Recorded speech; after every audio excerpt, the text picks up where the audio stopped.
What happens when a young man helps an elderly woman cross the street? Join us for a moving tale of unexpected connections, resilience, and the profound impact of kindness that transcends generations. A young black man aids an elderly white woman across a bustling street.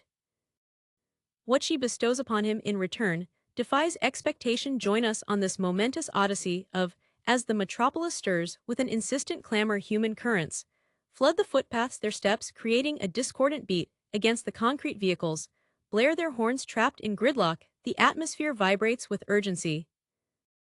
Another working day, Don steps from his apartment building, shielding his eyes from the piercing sun. He smooths the fabric of his fresh white shirt, adjusting the knot of his navy tie.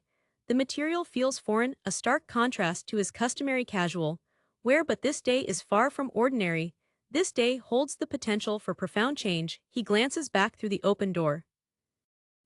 His mother Angela moves briskly around their compact kitchen, sipping coffee.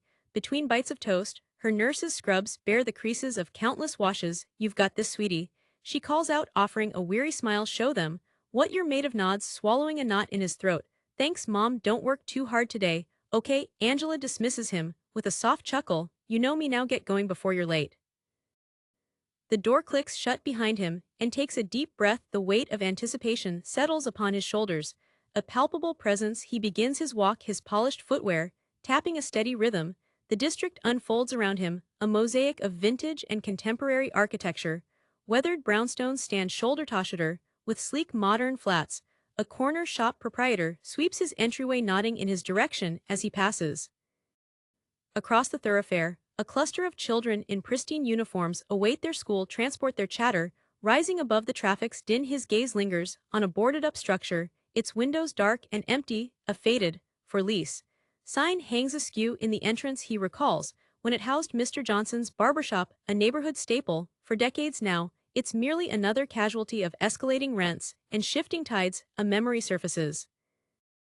Perched in Mr. Johnson's chair, feet dangling, as the old man trimmed his hair and dispensed pearls of wisdom. "Education is your passport, young man," he'd declare, his scissors snipping in time with his words. "Earn that qualification and opportunities will emerge." Had taken those words to heart, navigating his way through community college against formidable odds. And now, armed with his associate's degree, he's en route to an interview that could be his significant breakthrough. A junior analyst position at a respected financial firm, the kind of role that could lift him and his mother from their perpetual struggle to make ends meet. His stomach churns with a blend of hope and apprehension. He's capable, he knows that, but he's also acutely aware of how he might be perceived. A young black man from this neighborhood, competing against candidates from more privileged backgrounds. It's unjust, but it's the reality. Shakes off the doubts. He cannot permit them to take root. Not today. He quickens his pace, navigating the throng with resolve. As he nears a bustling intersection, something catches his attention. An elderly woman stands at the curb, her slender frame tinged with trepidation.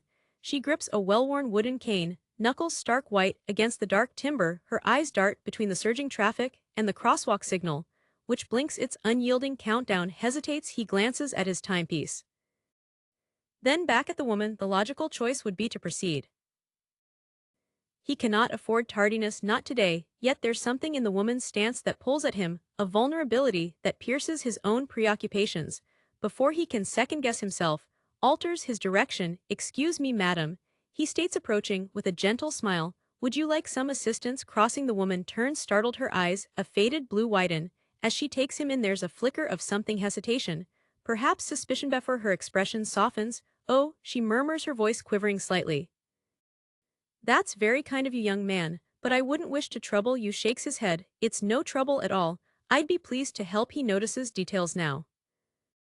The delicate curls at her throat, the meticulously tailored coat that hints at more prosperous times. This is a woman accustomed to autonomy, grappling with its gradual decline. "Well," she says after a moment, "if you're certain, it's no bother." "Not in the least, madam. I'm, by the way, Eleanor Whitmore," she replies, inclining her head slightly. "A pleasure to meet you." Offers his arm. And after a brief pause, Mrs. Whitmore takes it. Her grasp is surprisingly firm. "Ready when you are," he says. They step off the curb together as the walk signal flashes matches his stride to Mrs. Whitmore's deliberate steps. Keenly aware of the surrounding traffic, a taxi blares its horn, inching forward. impatiently shifts, positioning himself between Mrs. Whitmore and the vehicle. Dreadful manners. Mrs. Whitmore mutters, shaking her head. In my time drivers showed a bit more courtesy. Chuckles, some things never change. I suppose my grandmother used to say the same thing. Arm steadies Mrs. Whitmore as they reach the opposite curb. The city's cacophony envelops them. Car horns blaring. The steady hum of conversations, the rhythmic patter of hurried footsteps on concrete, but for a moment, it all recedes into the background.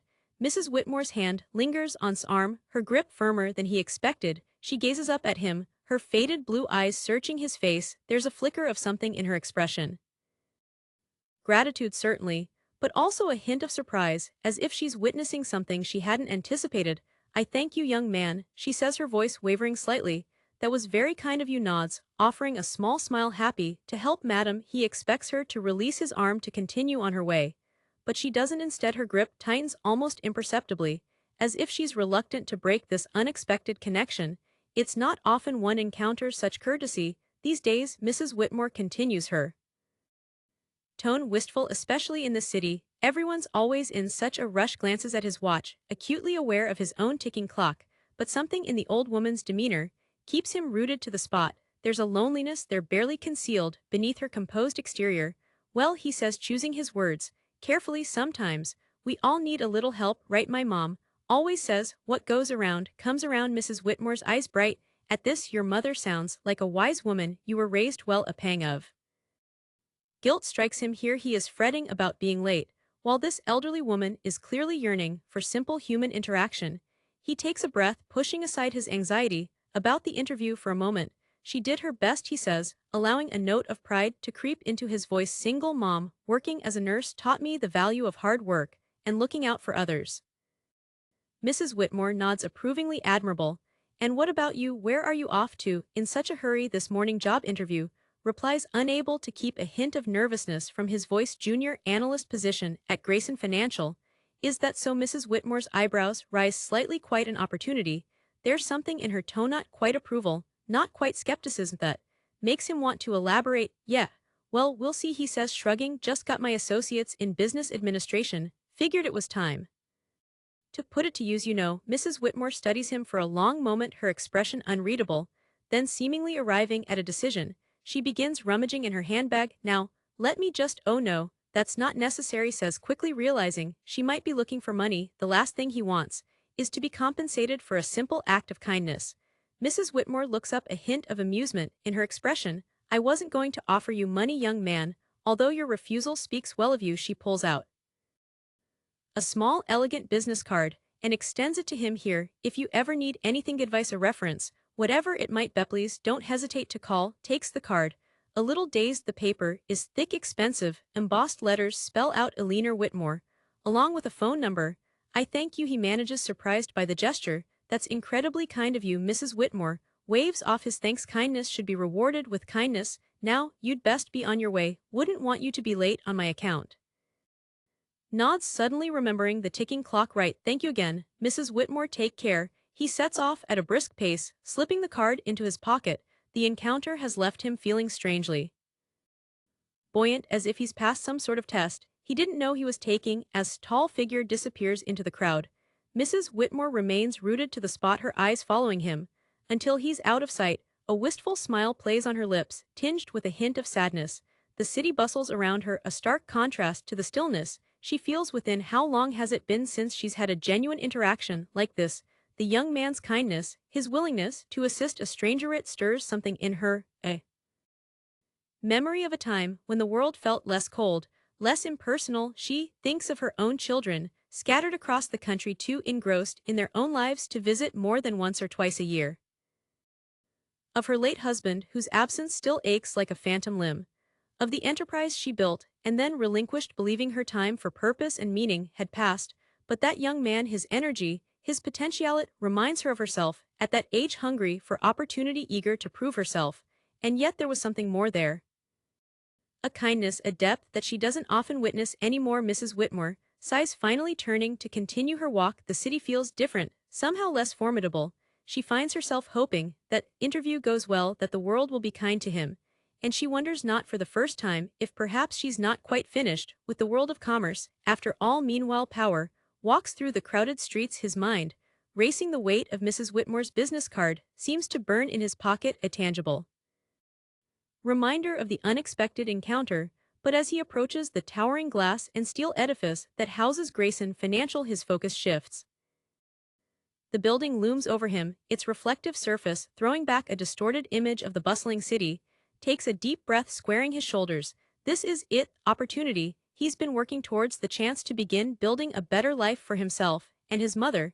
He pushes through the revolving doors, entering a lobby that seems to absorb sound. The click of expensive footwear on marble echoes around him. Men and women in tailored suits hurry past, their faces set in expressions of determined purpose. For a moment doubt creeps in, feels acutely out of place, keenly aware of his second-hand suit and the neighborhood he left behind this morning.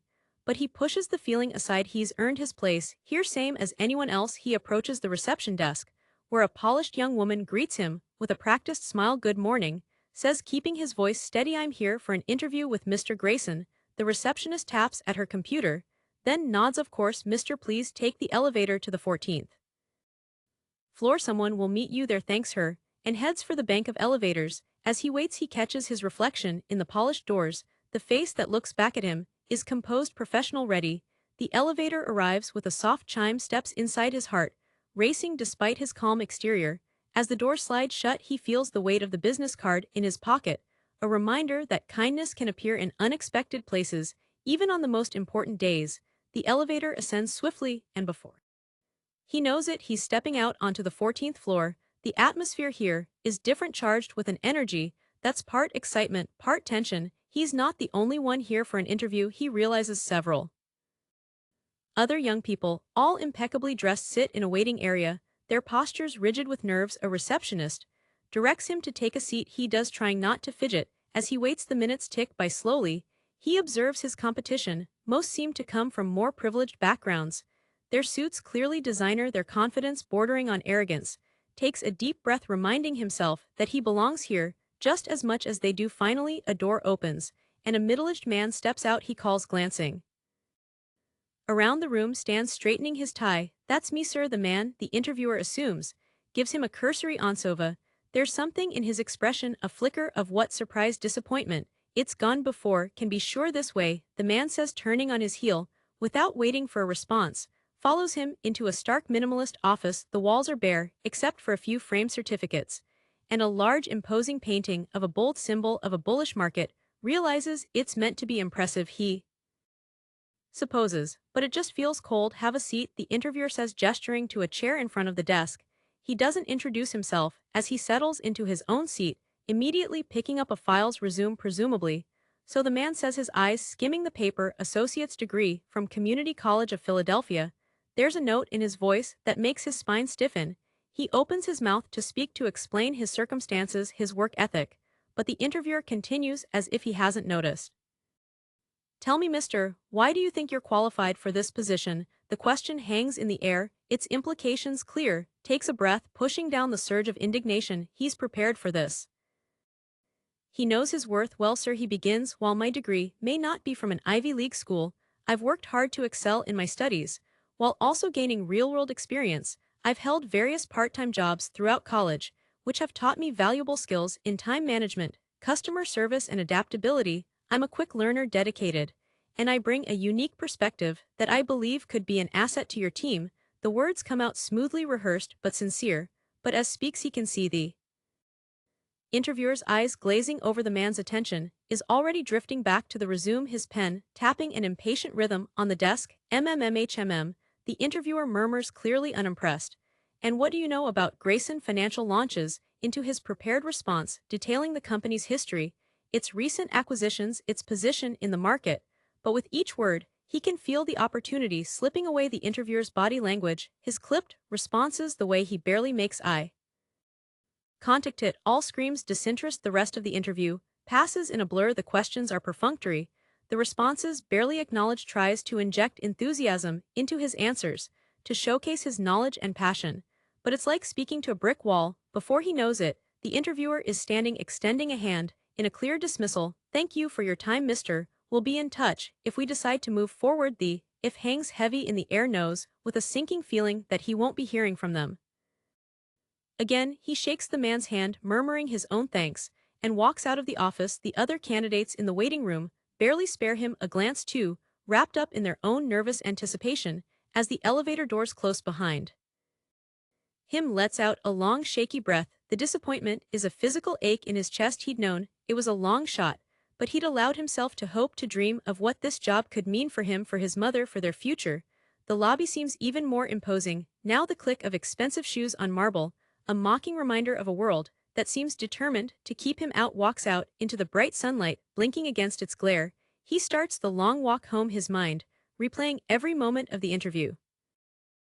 What could he have said differently? What did he do wrong? The questions circle endlessly, each one a fresh stab of self-doubt. He trudges down the bustling sidewalk, his shoulders slumped, and his gaze fixed on the cracked concrete beneath his feet. The cacophony of car horns and chattering pedestrians fades into the background as he replays the disastrous interview in his mind. A delivery guy on a bike whizzes past, nearly clipping elbow. He jerks back, his heart racing, and takes a deep breath. Come on, man, he mutters to himself. You can't give up, mom's counting on you. The thought of his mother, Angela, working another double shift at the hospital, sends a pang through his chest. She'd been so proud when he told her about the interview, her tired eyes lighting up with hope. What would he tell her now? Shoves his hands into his pockets, his fingers brushing against something smooth and rigid. Confused, he pulls out a small, elegant business card. Mrs. Eleanor Whitmore. It reads in flowing script, followed by a phone number. He stops walking, staring at the card, as the memory of the morning's encounter floods back. The frail old woman, her trembling hands gripping her cane as she peered anxiously at the busy street. The warmth of her gratitude when he'd helped her cross safely. If you ever need anything, young man, she'd said, pressing the card into his hand. Don't hesitate to call. Thumb traces the embossed lettering as he considers his options. What could Mrs. Whitmore possibly do for him? She was just a kind old lady he'd helped on a whim. And yet, what did he have to lose? He glances at his watch, grimacing at the time. His mom won't be home for hours, and the thought of sitting alone in their empty apartment, dwelling on his failure, makes his stomach churn. Before he can talk himself out of it, pulls out his phone and dials the number on the card. It rings once, twice, three times. He's about to hang up when a warm, slightly quavering voice answers. Hello, Mrs. Whitmore. This is I helped you cross the street this morning. There's a brief pause. Anne's heart sinks. She's probably forgotten all about him. But then her voice comes back, filled with genuine pleasure. Of course. I remember you. I'm so glad you called. How did your interview go, dear? Swallows hard, caught off guard by her interest. It didn't go well, he admits. I don't think they'll be calling me back. Oh, I'm sorry to hear that, Mrs. Whitmore says, her voice softening with sympathy. You know, I was hoping we might have a chance to talk more. Would you like to come over? I have something I'd like to discuss with you. Blinks, surprised by the invitation. Are you sure? I don't want to impose. Nonsense, Mrs. Whitmore says firmly. I wouldn't have given you my card if I didn't mean it to.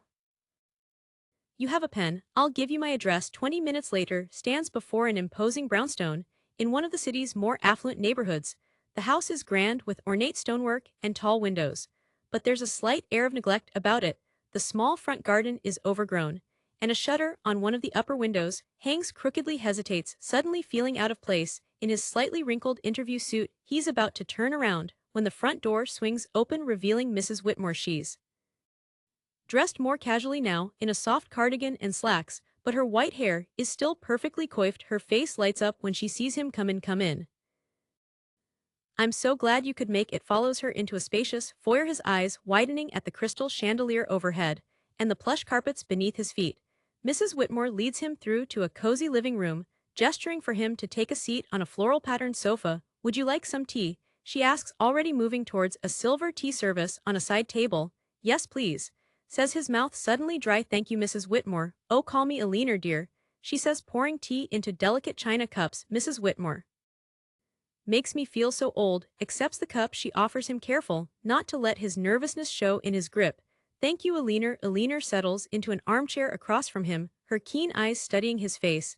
Now, then, she says, why don't you tell me a bit about yourself, about your life, your family, your dreams? Takes a sip of tea, buying himself a moment to gather his thoughts, then hesitantly at first, but with growing confidence, he begins to talk. He tells her about growing up in a tough neighborhood, about losing his father when he was 12, and watching his mother work herself to the bone to keep them afloat. He talks about his determination to make something of himself to build a better life for his mom, and to make a difference in his community. I want to prove that it's possible, says his voice, thick with emotion, that someone like me can do something good in the world. But it feels like every door is closed before I even get a chance to knock. Alina listens intently, her expression softening as speaks. When he finishes, she sets her teacup down with a gentle clink. Thank you for sharing that with me, she says quietly. I can see how much you've overcome and how hard you're willing to work for your dreams. It reminds me of myself many years ago. Looks at her curiously, and Alina's eyes take on a faraway look. I wasn't always the old lady you see before you, she says with a wry smile. Once upon a time, I was a young woman with big dreams and a chip on my shoulder. I built a successful business from the ground up, fighting tooth and nail for every opportunity. She pauses, a shadow passing over her face. But after my husband passed away, I found I didn't have the heart for it anymore. I sold most of the business and retired. These past few years I've been adrift, I suppose you could say. Leans forward, captivated by her story. What kind of business was it? Import and export primarily, Alina says. We specialized in ethically sourced textiles and handicrafts from artisans around the world. It was challenging work but deeply rewarding, she fixes with a penetrating gaze, which brings me to why I asked you here today. I've been looking for someone trustworthy and hardworking to help me revive a small part of my old business. When you helped me this morning, something just clicked. I had a feeling about you, and our conversation today has only confirmed it. Heart begins to race. What are you saying, Mrs. Witt? Alina leans forward, her eyes bright with purpose. I'm offering you a job as my personal assistant to start with, but if things go well, I see no reason why you couldn't become a full partner in the business. His mouth drops open. He stares at Alina. Cert.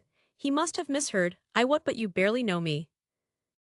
Why would you? Because I'm a good judge of character, Alina says firmly, and because I believe in rewarding kindness and hard work. You didn't have to help me this morning, but you did. You put aside your own pressing concerns to assist a stranger. That speaks volumes about your character. She holds up a hand as begins to protest. This isn't charity, mind you. I expect you to work hard and learn quickly. The business world can be cutthroat, and you'll need to be sharp to succeed, but I think you have what it takes, and I'm willing to bet on you's mind whirls trying to process this unexpected turn of events. I don't know what to say, he manages finally. Alina's expression softens. You don't have to decide right now. Take some time to think it over, discuss it with your mother. But know that this offer comes from a place of genuine belief in your potential. I think we could do great things together. Nods slowly, a spark of hope igniting in his chest. Thank you, Alina. It's more than I ever could have imagined. I promise I'll give it serious thought. That's all I ask, Alina says, with a warm smile. She glances at the ornate clock on the mantelpiece. Oh my, look at the time. Your mother will be wondering where you are. As if on cue's phone buzzes with a text from his mom, asking how the interview went. He looks up at Alina, a lump forming in his throat. Go on, she says gently. Go home and talk to your mother. You know where to find me when you've made your decision. Stands shaking Alina's hand with both of his. Thank you, he says again, infusing the words with all the gratitude he can muster for everything. As he walks home, his steps are lighter, his head held high. The city around him seems different, somehow full of possibility, where before there had only been obstacles. For the first time in a long while, allows himself to hope, to dream of a future, limited only by his own determination and hard work. He thinks of his mother, imagining the look on her face when he tells her about Alina's offer. He thinks of the people in his community he might be able to help if he succeeds. And he thinks of the kind old woman who saw something in him that others had overlooked, who was willing to take a chance on a stranger's. Hand closes around the business card in his pocket, and he smiles. Whatever happens next, he knows his life has changed irrevocably, all because he'd chosen kindness on a busy morning, never imagining where that simple act would lead. As he rounds the corner to his street, makes a silent promise to himself and to Alina. He will work harder than he's ever worked before. He will learn everything he can, seize every opportunity, and someday, when he's in a position to do so, he'll pay forward the kindness and faith that Alina has shown him today. With renewed purpose, he climbs the stairs to his apartment, ready to share his incredible news with his mother, and to take the first step towards a future brighter than he'd ever dared to dream. When he reaches his apartment, he finds his mother already home, her nurse's scrubs wrinkled from a long shift. She calls as he enters. How did the interview go? Takes a deep breath, then tells her everything. the disastrous interview helping Mrs. Whitmore, and the incredible offer she made his mother listens with wide eyes, her expression shifting from concern to disbelief to cautious hope. It sounds too good to be true, she says. When he finishes, are you sure about this? Woman nods. I am, Mom. I know it's crazy, but I trust her. And this could be the opportunity we've been praying for. His mother studies him for a long moment, then pulls him into a tight hug. Then you go for it, baby. You show that Mrs. Whitmore she made the right choice. The next morning calls Mrs. Whitmore and accepts her offer. She sounds pleased but not surprised, as if she knew all along what his decision would be. Excellent, she says. Can you start tomorrow? And just like that, new life begins. He arrives at Mrs. Whitmore's house early, the next day dressed in his best clothes and ready to work. Mrs. Whitmore greets him with a warm smile and a stack of files. Welcome to your first day, she says. Let's get started. The next few weeks pass in a blur of activity. Learns more than he ever thought possible about international trade, textile production, and ethical business practices. Mrs. Whitmore is a demanding teacher, expecting nothing less than his best, but she's also patient and encouraging. They start small, reaching out to some of Mrs. Whitmore's old contacts. Many are surprised to hear from her after so long, but most are excited about the prospect of working together again. Takes careful notes during every call, soaking up Mrs. Whitmore's practiced diplomacy and shrewd negotiation skills. The key, Mrs. Whitmore tells him one afternoon, is to remember that business is about relationships. Yes, we're here to make money, but we're also here to make connections, to uplift communities, to create something meaningful. Nods, scribbling her words in his notebook. He's filled 3 of them already, determined not to miss a single piece of wisdom she shares. As the days turn into weeks, finds himself taking on more responsibilities. He starts handling some of the correspondence on his own, drafting emails for Mrs. Whitmore's approval. He researches new potential partners, presenting his findings to her with growing confidence. There are challenges, of course. Some of Mrs. Whitmore's old contacts have moved on or gone out of business. The industry has changed in the years since she stepped away, with new regulations and technologies to navigate, but throws himself into each new problem with determination, often working late into the night to find solutions. Mrs. Whitmore notices his dedication. You're doing well, she tells him one evening, as they review the day's work. Better than I expected, if I'm being honest. Feels a surge of pride at her words. Thank you, Mrs. Whitmore, I'm trying my best. She nods, a thoughtful expression on her face. I know you are, and I think it's time we expanded your role a bit. How would you feel about taking the lead on our new artisan outreach program? Eyes widen. Really, are you sure I'm ready for that? Mrs. Whitmore smiles.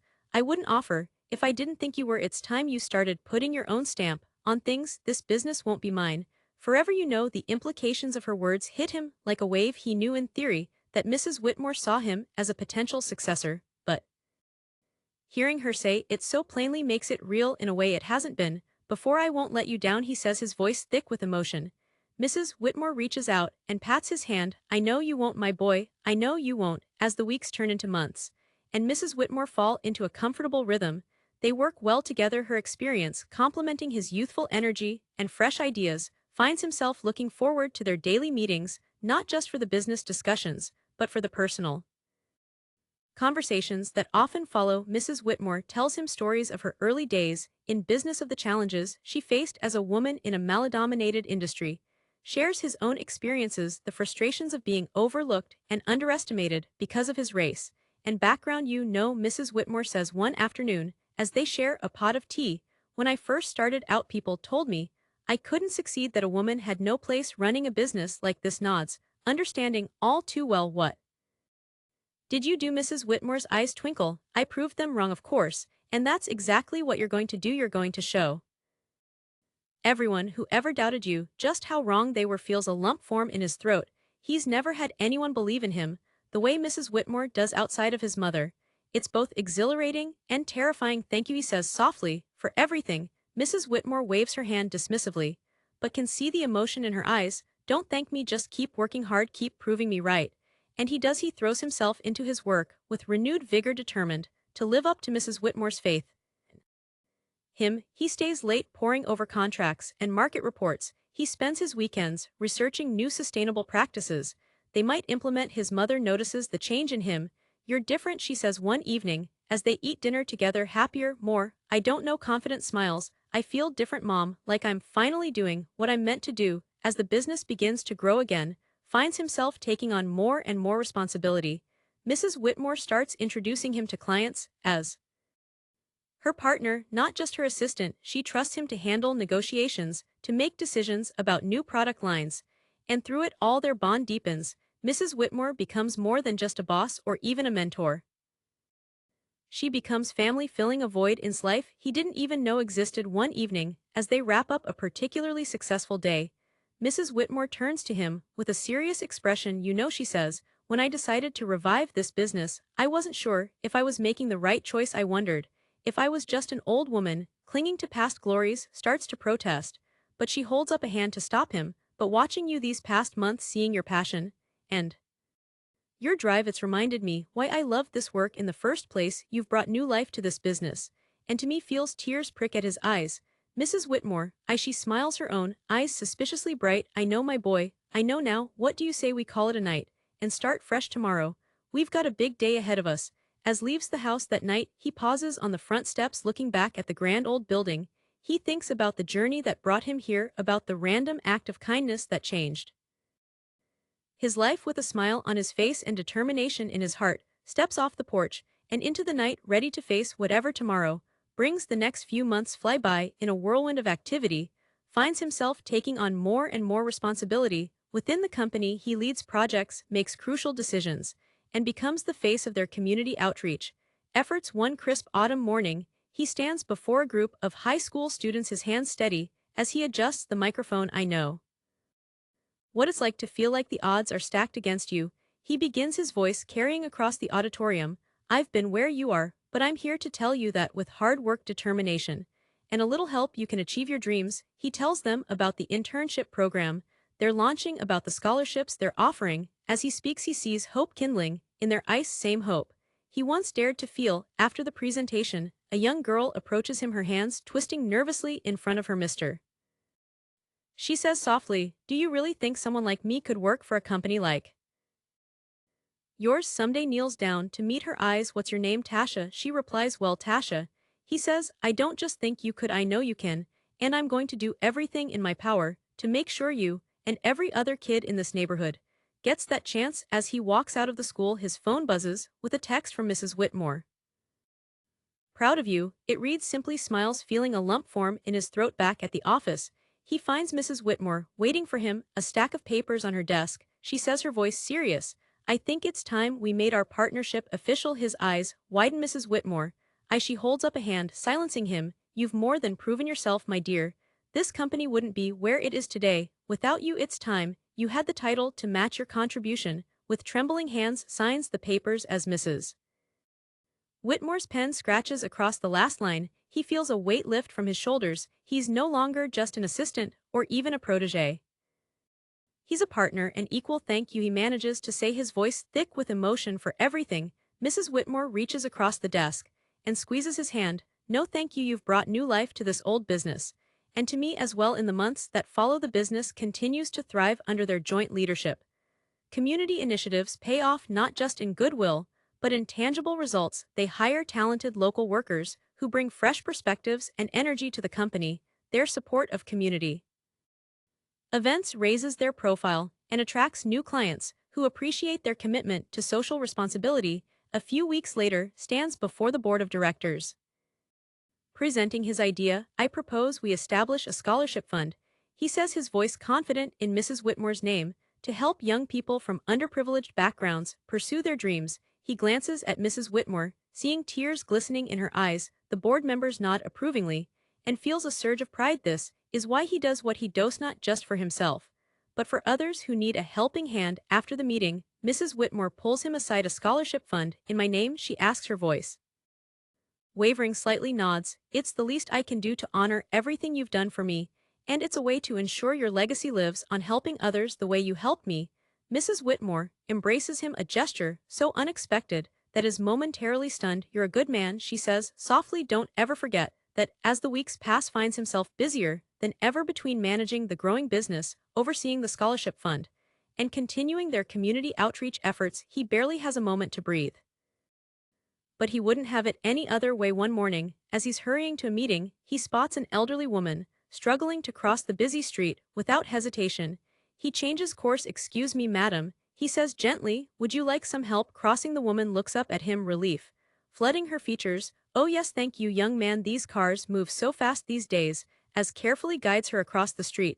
He can't help but think of that day with Mrs. Whitmore, how a simple act of kindness changed the course of his life. There you go, he says as they reach the other side safe and sound. The woman pats his arm gratefully. Bless you, dear, it's nice to know there are still good people in this world. Smiles, just paying it forward, he says softly. As he turns to go, he spots Mrs. Whitmore watching from her car, a proud smile on her face. She gives him a small wave, and he returns it, feeling a sense of completion. That evening, as sits in his new office, larger now, with a view of the city, he reflects on how far he's come. From a struggling young man to a successful businessman and community leader, he thinks of his mother, now able to work fewer hours thanks to his success.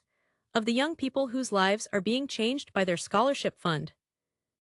Of Mrs. Whitmore, who took a chance on him and became not just a mentor, but a friend. As the sun sets over the city, casting a golden glow through his office window, makes a silent promise to always remember where he came from, to never stop reaching out a helping hand, and to honor the trust Mrs. Whitmore placed in him by paying it forward every chance he gets. With renewed determination, he turns back to his work. There's still so much to do, so many lives to touch, and is just getting started. What moved you the most about this story?